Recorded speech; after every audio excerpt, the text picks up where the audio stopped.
Avez-vous déjà entendu parler des terribles incendies qui ont détruit des milliers d'hectares de forêt à Los Angeles, ou des inondations dévastatrices qui ont submergé la Mecque, la ville la plus sainte de l'islam?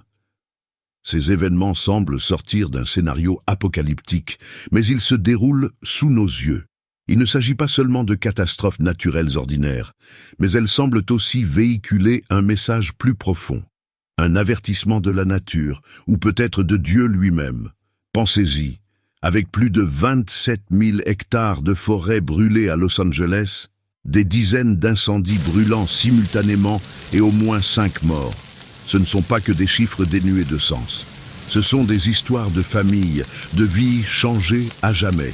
Même si le gouvernement fait de son mieux, ces incendies persistants continuent de se propager, laissant derrière eux des traces de douleur indélébiles. À la Mecque, une inondation soudaine a déferlé, transformant le lieu le plus saint pour des millions de musulmans en une zone inondée. Cela vaut la peine d'y réfléchir, n'est-ce pas? Sommes-nous témoins de quelque chose au-delà des phénomènes naturels? Ce qui se passe est-il lié aux signes prophétiques mentionnés dans le Matthieu chapitre 24? Et que signifient ces événements pour l'époque dans laquelle nous vivons, pour ce monde et pour chacun de nous? Restez avec nous. Parce que ce que nous sommes sur le point de partager n'est pas seulement une information, mais pourrait être la réponse que vous recherchez. Une nouvelle perspective peut changer votre façon de comprendre tout ce qui vous entoure. Alors que l'incendie continue de tout consumer sur son passage, les habitants de Los Angeles vivent dans une panique et une impuissance sans précédent. Les images obsédantes, ciel rouge sang, épaisse fumée couvrant tous les coins de la ville, flots de gens quittant leur maison désespérés, ressemblent toutes à une scène d'un film apocalyptique. Mais ce n'est pas un film. C'est la dure réalité à laquelle sont confrontées des milliers de familles. L'incendie de Pacific Palisades a non seulement détruit les somptueuses demeures des stars d'Hollywood, mais a également emporté la mémoire, l'histoire et l'avenir des gens ordinaires. Les familles, qui ont construit leur vie pendant des générations, ne peuvent désormais que regarder tout brûler en un clin d'œil. La scène des personnes âgées évacuées dans la peur, des enfants assis dans des voitures avec une vision floue, était déchirante et inoubliable.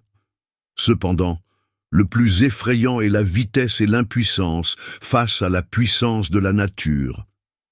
Le vent de Santa Ana était comme un complice invisible, aidant le feu à se propager plus rapidement et plus largement, menaçant des dizaines de milliers de maisons et de bâtiments. Les terres arides, dues à une sécheresse prolongée, ne font qu'aggraver la situation. Tous les efforts des pompiers, des camions-citernes aux bulldozers, ne semblent pas suffisants pour calmer cette fureur. L'ange nous rappelle brutalement notre vulnérabilité face à la nature. Mais la Californie n'est pas la seule à être confrontée à des événements extrêmes. À l'autre bout du monde, en Arabie Saoudite, la situation n'est pas non plus paisible. Dans la ville de la Mecque, considérée comme le lieu le plus saint de l'islam, a été frappée par des pluies intenses qui ont provoqué des inondations massives. Des vidéos choquantes montraient des quartiers entiers submergés par l'eau alors que les gens formaient des chaînes humaines pour sauver des enfants, des voitures, des motos et des motos bloquées. Même les bus touristiques étaient abandonnés au milieu des rues, transformés en rivières. Ce qui a rendu cet événement si important n'était pas seulement la gravité de la catastrophe, mais aussi son emplacement en tant que ville, mais aussi centre spirituel de plus de 100 pays. Millions de musulmans à travers le monde, un endroit où des millions de pèlerins viennent chaque année le voir sous l'eau, est choquant et soulève de profondes questions sur le sens de ces événements. Les autorités saoudiennes ont émis des avertissements météorologiques pour les zones touchées, notamment Riyad, la Mecque et Médine. La pluie devrait se poursuivre tout au long de la semaine, avec des orages et des vents violents susceptibles d'aggraver les conditions, même si les inondations ne sont pas totalement sans précédent en Arabie Saoudite, compte tenu de leur intensité et de leur ampleur dans le passé. Cette fois, ils ont attiré l'attention du monde entier. Il pourrait s'agir d'un avertissement divin ou simplement d'une coïncidence climatique. 2025 vient de commencer et nous le voyons déjà. Divers événements tels que les tremblements de terre et les ouragans, où la nature se manifeste violemment, cela attire notre attention sur la Bible et surtout sur Matthieu 24, où Jésus donne à ses disciples une description des événements qui caractériseront la période précédant son retour. Et à la fin de l'âge, son discours est à la fois un avertissement et un guide pour tous les signes qui se produiront dans le domaine naturel, social et spirituel de ces signes. Jésus a spécifiquement mentionné les tremblements de terre et d'autres signes. Les situations reflètent les convulsions de la nature, même si des phénomènes tels que les ouragans, les typhons ou les incendies ne sont pas explicitement mentionnés. Le contexte plus large des catastrophes naturelles et la situation actuelle du monde nous permettent de relier ces événements aux signes prophétiques mentionnés par Jésus dans Matthieu 24. Considérons en détail les phénomènes naturels mentionnés par Jésus dans Matthieu 24. Tout d'abord, des tremblements de terre se produisent dans de nombreuses régions du monde, et Jésus a souligné dans Matthieu 24, verset 7, qu'il y en aurait.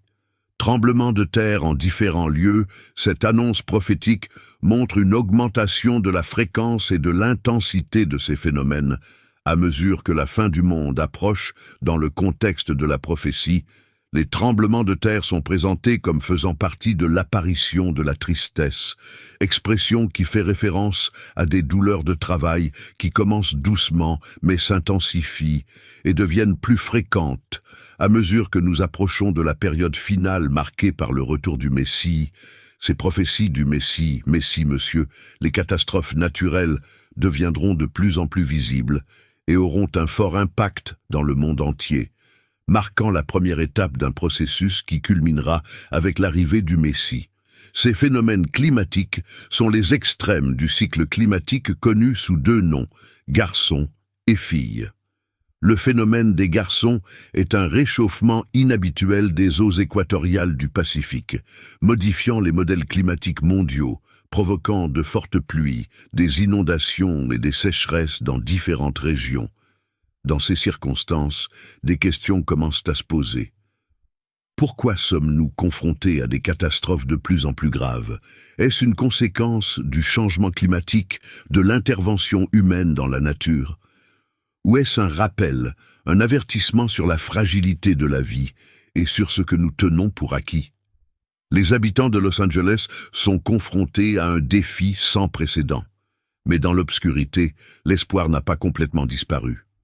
La solidarité, le courage et la forte volonté seront le fil conducteur qui les aidera à surmonter ce moment sombre. L'écoulement anormal de ces mêmes masses d'eau provoque des effets inverses tels que la sécheresse dans les zones normalement pluvieuses et des pluies intenses dans d'autres zones. Dans le contexte actuel, des phénomènes climatiques extrêmes tels que des tempêtes, des tornades, des tempêtes soudaines, des raz-de-marée destructeurs et des chaleurs records sont présents.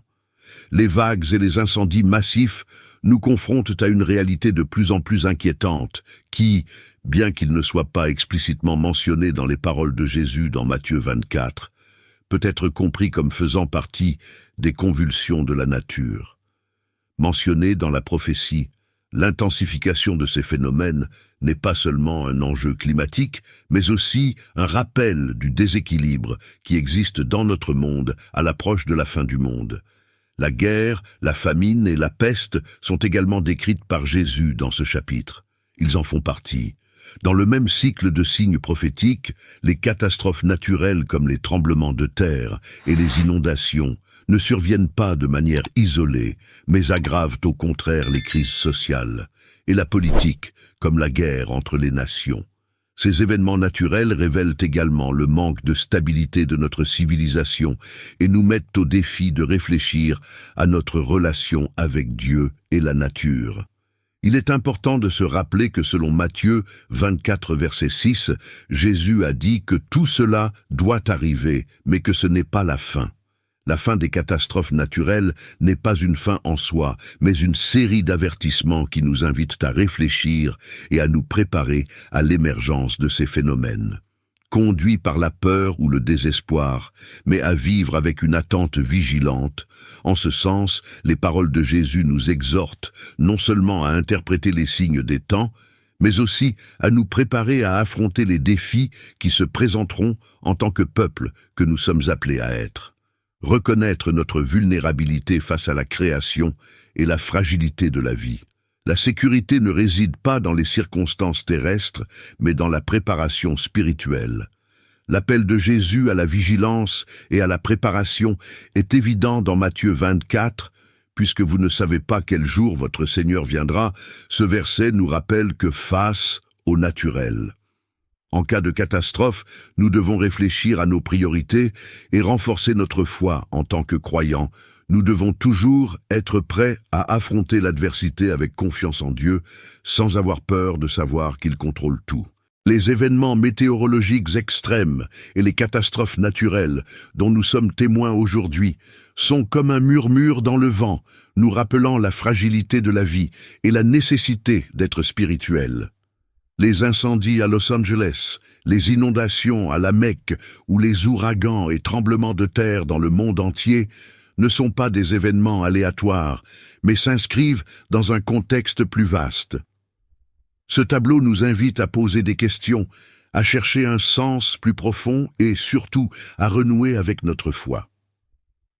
Matthieu 24 est un rappel frappant. Non seulement il nous avertit des événements à venir, mais il nous enseigne également comment vivre dans des temps tumultueux. Ce n'est pas un appel à la peur, mais une invitation à l'espoir. Un rappel que dans les ténèbres de l'adversité, la lumière de la foi et de la loyauté envers Dieu sera un phare. Les catastrophes naturelles, dans des lieux emblématiques comme Los Angeles et la Mecque, nous font réfléchir. Ce ne sont pas seulement des terres, mais aussi des centres culturels et spirituels du monde. Lorsque ces événements surviennent, nous ne pouvons les ignorer, car ils nous rappellent que le monde matériel n'est que temporaire. Nous devons nous préparer non seulement physiquement, mais aussi spirituellement. Et c'est le moment pour chacun de nous de se demander sur quel fondement repose notre vie.